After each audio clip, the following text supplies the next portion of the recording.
नमस्कार, राम राम।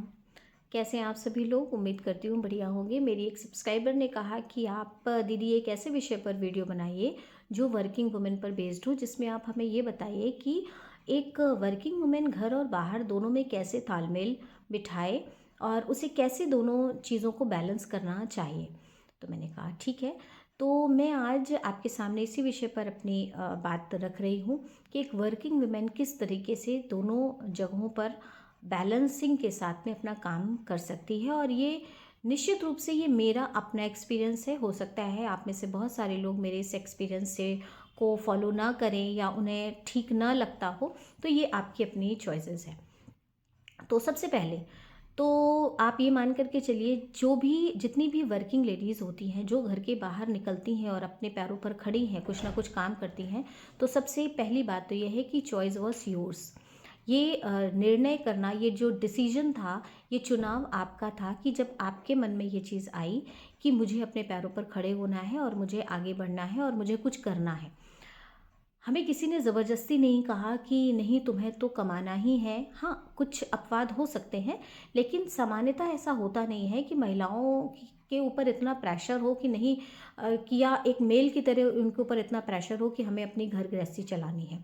तो चॉइसेस हमारी होती हैं, डिसीजंस हमारे होते हैं, और वो डिसीजंस जो हमारे होते हैं, एक समय के बाद हमें वो बोझ लगने लगते हैं और हम उससे अगर ठीक तरीके से बैलेंस उसके साथ में नहीं कर पाते हैं, तो हम उसका ज़िम्मेदार जो है वो दूसरों को ठहराने लगते हैं। परेशानी यहीं से प्रारंभ होती है और हम कहते हैं ये तुम्हारी वजह से, ये समस्या तुम्हारी वजह से। लेकिन एक्चुअल में क्या है कि जब हमने अ, ये डिसीजन लिया कि हमें कुछ करना है, अपने पैरों पर खड़ा होना है, उसी जगह उसी समय हमारे दिमाग में ये क्लियर हो जाना चाहिए कि हमें घर और बाहर दोनों को बैलेंस करना है। हमारी जिम्मेदारी दोहरी है। तो ये जो डुअल रिस्पॉन्सिबिलिटी है, ये जो फेज़ है, ये हमें जब तक समझ में नहीं आता, तब तक हमेशा एक डिलेमा की स्थिति में रहते हैं। एक हमेशा एक ऊहा-पोह की स्थिति बनी रहती है और हम पूरी ज़िंदगी ये सोचते रहते हैं ये ठीक है, ये ठीक नहीं है, उनको ऐसा बोलना चाहिए, ऐसा करना चाहिए, उनकी वजह से ऐसा हो गया। तो किसी की वजह से ऐसा नहीं हुआ, ये डिसीजन आपका है और आपने इस दोहरी ज़िम्मेदारी को चुना है, तो ज़िम्मेदारी और जवाबदेही भी आपकी बनती है। पहली चीज़ तो ये। दूसरी बात कि जब तक हम ये सोचते रहेंगे कि हम हर एक व्यक्ति को संतुष्ट करें, तो don't try to please everyone. आप हर एक को संतुष्ट नहीं कर सकते। आप थोड़ा सा, अगर मैं ये कहूँ कि बी अ सेल्फिश, आप थोड़े से सेल्फिश बन जाइए, है ना? थोड़े से आप स्वार्थी बन जाइए, तो शायद गलत नहीं होगा।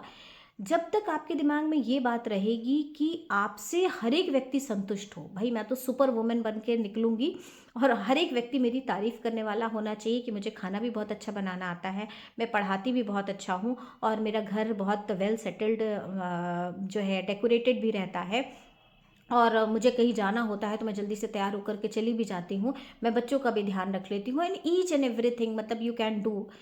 If you are thinking like this, then आप हमेशा परेशान रहेंगे। आप हमेशा परेशान रहेंगे, तो चीज़ों को स्किप करना, चीज़ों को छोड़ना, लोगों को मना करना, ये चीज़ें आपको आनी चाहिए। मना करने का अर्थ ये नहीं है कि आप किसी से अपने संबंध खराब कर लें या आप रूडली मना करें। देयर इज़ अ मतलब एक तरीका होता है कि आप किसी को, अगर आप किसी बात के लिए मना भी करना चाहते हैं, तो आप उसको कितनी पोलाइटली, कितने हम्बल तरीके से आप उसको मना कर सकते हैं। वैसे भी चूँकि दोहरी ज़िम्मेदारी हमारे ऊपर होती है, तो हमारी काइंडनेस और हमारे जो हम्बलनेस है वो भी डबल होनी चाहिए। क्योंकि हमसे लोग जो एक्सपेक्ट करते हैं, अगर हम उनकी एक्सपेक्टेशन पे खरे नहीं उतरते हैं और उसके बाद आप रूडली बात भी करते हैं, तो इट इज़ नॉट गुड। तो इसलिए हमें इस बात का भी ध्यान रखना चाहिए कि हम उतने ही काइंड और उतने ही हम्बल हों, अगर हम वर्किंग हैं तो। ऑब्वियस सी बात है, होम मेकर्स को होना ही चाहिए, लेकिन वर्किंग है तो ये ज़िम्मेदारी भी हमारी बनती है। तो एक ये बात है कि हमें कहीं न कहीं हम सबको खुश रख सकते हैं, इस सोच से हमें बाहर आना चाहिए। कई बार लोग हमसे उतना एक्सपेक्टेशन नहीं करते, हम खुद ही जो है अपने आप को एक सुपर वुमन दिखाने के चक्कर में इतना ज़्यादा काम करते हैं और इतना ज़्यादा स्ट्रेस लेते हैं, इतना ज़्यादा तनाव लेते हैं कि इसका नतीजा ये होता है कि हम खुद ही बीमार पड़ जाते हैं। तो ऐसा बिल्कुल भी नहीं करना है। हम प्रत्येक व्यक्ति को संतुष्ट और प्रत्येक व्यक्ति को खुश नहीं रख सकते, ये बात हमें समझनी होगी, जाननी होगी। एक और बहुत महत्वपूर्ण चीज़ है कि हमें अपने आप को कंपेयर नहीं करना है किसी भी हाउसवाइफ से या होम मेकर से। तो do not compare yourself to any home maker और हाउसवाइफ से हमें कंपेयर नहीं करना है, क्योंकि जब हम उनसे कंपेयर करेंगे तो हम अपने आप को कहीं पीछे पाएंगे। कई बार ऐसा होता है कि मान लीजिए जैसे आजकल सर्दियों का मौसम चल रहा है और हम सभी के घरों में मेवे के लड्डू बनते हैं, है ना, और गुड़ पाक बनता है, बहुत सारी ऐसे गाजर का हलवा बनता है, अचार डाले जाते हैं, ऐसी बहुत सारी चीज़ें हैं जो हर एक मौसम में, गर्मियों की अलग होती हैं, सर्दियों की अलग होती हैं, तो ये सारी चीज़ें होती हैं। लेकिन होता क्या है कि अगर हम इन दैट केस हम नहीं कर पा रहे और हम ये देख रहे हैं कि भाई दूसरे लोगों ने कर लिया, तो हम सोचते हैं कि देखो मैं ही नहीं कर पा रही हूँ, मेरे ही पास टाइम नहीं है ना, या मैं उतनी अच्छी जो है मैनेज नहीं कर पाती हूँ चीज़ों को। तो प्लीज़ अपने आप को कंपेयर करना बंद कर दीजिए। आप जो हैं, जैसे हैं, accept yourself as you are. आप जैसे हैं आप अपने आप को एक्सेप्ट करिए। हो सकता है किसी के घर में ये काम दिसंबर के फर्स्ट वीक में या नवंबर में ही हो गया हो, तो आपके यहाँ दिसंबर में हो जाएगा, क्या फ़र्क पड़ता है। तो थोड़ा सा चीज़ों को लेट गो करना पड़ेगा, थोड़ा सा चीज़ों को जाने देना पड़ेगा। तो बजाय इस बात के कि हम कंपेयर करें, परेशान रहें, तनाव लें, इन सब से कुछ नहीं होता। तो आप अपने कैपेसिटी को, अपनी एफिशिएंसी को समझिए और उसका एक कोई भी बीच का रास्ता अगर आप मार्केट से ला सकते हैं, अगर आप किसी से बनवा सकते हैं, या आप संडे के दिनों में या किसी छुट्टी के दिन में काम कर सकते हैं, तो वो चॉइस आपकी है, आप किस तरह से उस चीज़ को मैनेज करते हैं। लेकिन जैसा दूसरा कर रहा है वैसा ही हम कर लेंगे, ये आप करेंगे या नहीं कर पाएंगे, इस पर थोड़ा सा ध्यान रखने की बात है। मैंने पॉइंट्स लिख लिए हैं कि कोई ऐसी चीज़ ना हो जो मैं भूल जाऊं। फिर उसके बाद एक जो मुझे लगती है जो बहुत इम्पॉर्टेंट चीज़ है कि एक्सपेक्टेशन नहीं करनी है किसी से। फिर मैं वही बात याद दिलाऊंगी जो मैंने सबसे पहले कहा था, क्योंकि चॉइस हमारी थी, डिसीजन हमारा था, तो हमें ये एक्सपेक्टेशन नहीं करनी है कि मैं जब आऊँगी तो मुझे कब गरम चाय मिलेगी। मैं भी आती हूँ ना जब अपने कॉलेज से, तो मुझे भी लगता है कि मुझे रोज़ मुझे कोई चाय देती, कभी कभी मिल जाती, कभी कभी नहीं मिलती। तो जब नहीं मिलती है तो भी कोई बात नहीं, और मिल जाती है तो थैंक्स। तो ये हमें समझना होगा, है ना। अगर हम एक्सपेक्ट करेंगे कि भाई हम तो बहुत थक गए हैं, अगर मैंने इतना कर दिया है, कोई और दूसरा आधा काम कोई दूसरा कर ले, हो सकता है ये बात आपकी अपनी जगह एकदम ठीक है। लेकिन आप जिनसे एक्सपेक्ट कर रहे हैं, या तो आप उनको स्पष्ट रूप से बता दीजिए कि भाई मैंने इतना काम कर दिया है, अब इतना काम आप कर लीजिए। वो जो भी आपकी फैमिली में आपको लगता है आप जिनसे कह सकते हैं, आप कह दीजिए। और परेशानी या समस्या वहाँ से शुरू होती है जब आपने आधा काम कर दिया या जितना भी आपको करना था आपने कर दिया, और उसके बाद आप ये एक्सपेक्ट कर रहे हैं कि मैंने इतना कर दिया, अब सामने वाले को समझना चाहिए कि भाई मैं बहुत थक के आई हुई हूँ, तो बाकी काम वो कर ले। तो यहाँ आप गलत है।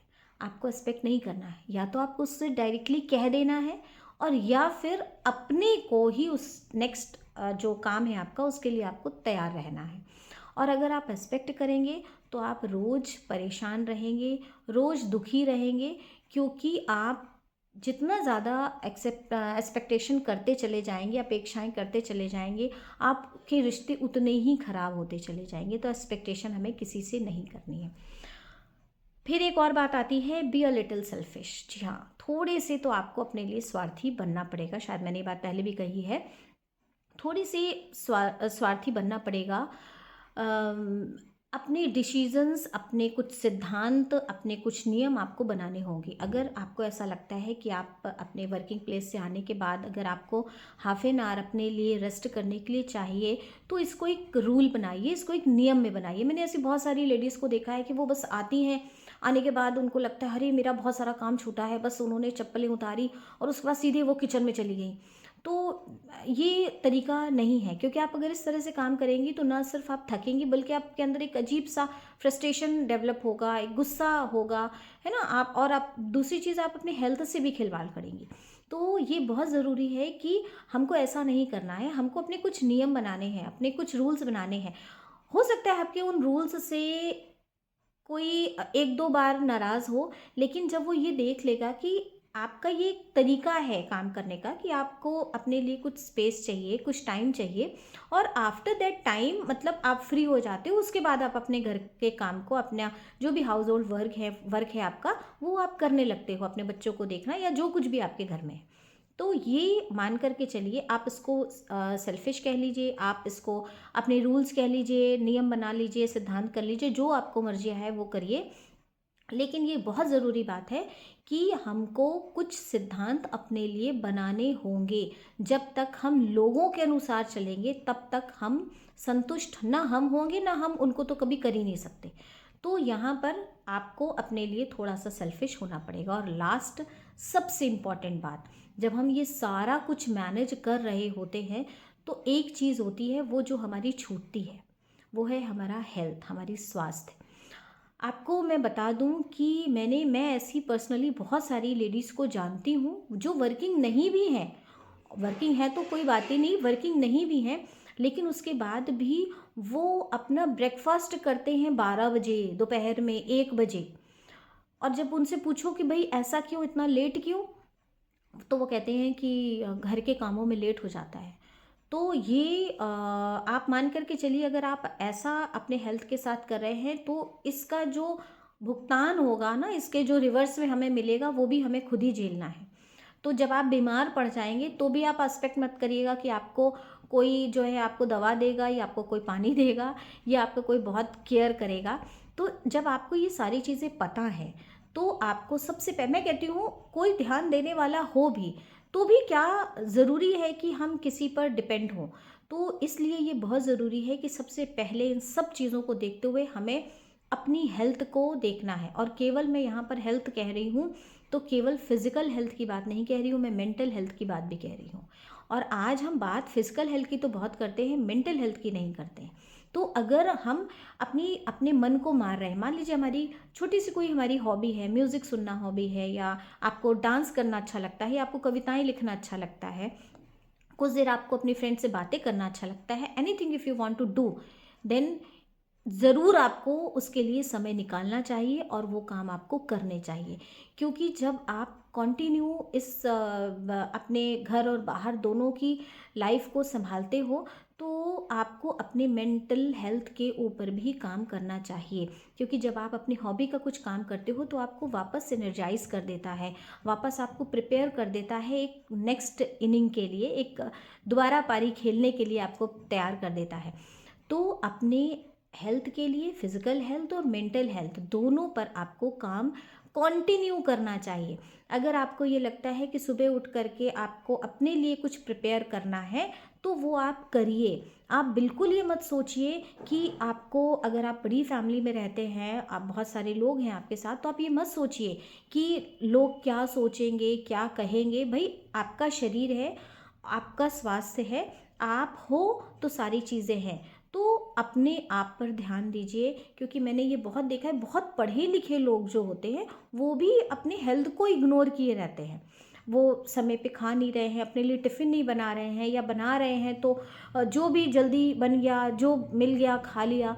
तो ऐसी चीज़ों से हमें बचना है। और अपने मेंटल हेल्थ का तो विशेष रूप से ध्यान रखना है। आप लाइट म्यूज़िक सुन सकते हैं, आप अच्छी बुक पढ़ सकते हैं, आप अपने फ्रेंड से बात कर सकते हैं। अपनी हॉबी को ज़िंदा रखना बहुत ज़रूरी है, क्योंकि वही हमें अंदर से एनर्जाइज करता है, हमारे अंदर एक नए काम को करने की ऊर्जा प्रदान करता है, एनर्जी लाता है। तो अपनी हॉबी को जो है मरने मत दीजिए, ज़िंदा रखिए। तो ये कुछ चीज़ें थी जो मैंने अपने अपने एक्सपीरियंस से सीखी हैं और मैंने आपके साथ शेयर करी। और 2-4 और पॉइंट्स भी हैं, लेकिन वीडियो बहुत ज़्यादा लंबी हो जाएगी, तो बाकी बातें फिर कभी। उम्मीद करती हूँ कि मेरी बहुत सारी चीज़ों से, मेरी बहुत सारी बातों को आप अपने बहुत करीब महसूस कर रहे होंगे। और सभी लोग महसूस कर रहे होंगे, ऐसा भी नहीं कह सकती हूँ। तो जो भी बातें अच्छी लगी उसको अप्लाई करिएगा। Thank you for watching. मिलती हूँ नेक्स्ट वीडियो में, तब तक कीप स्माइलिंग।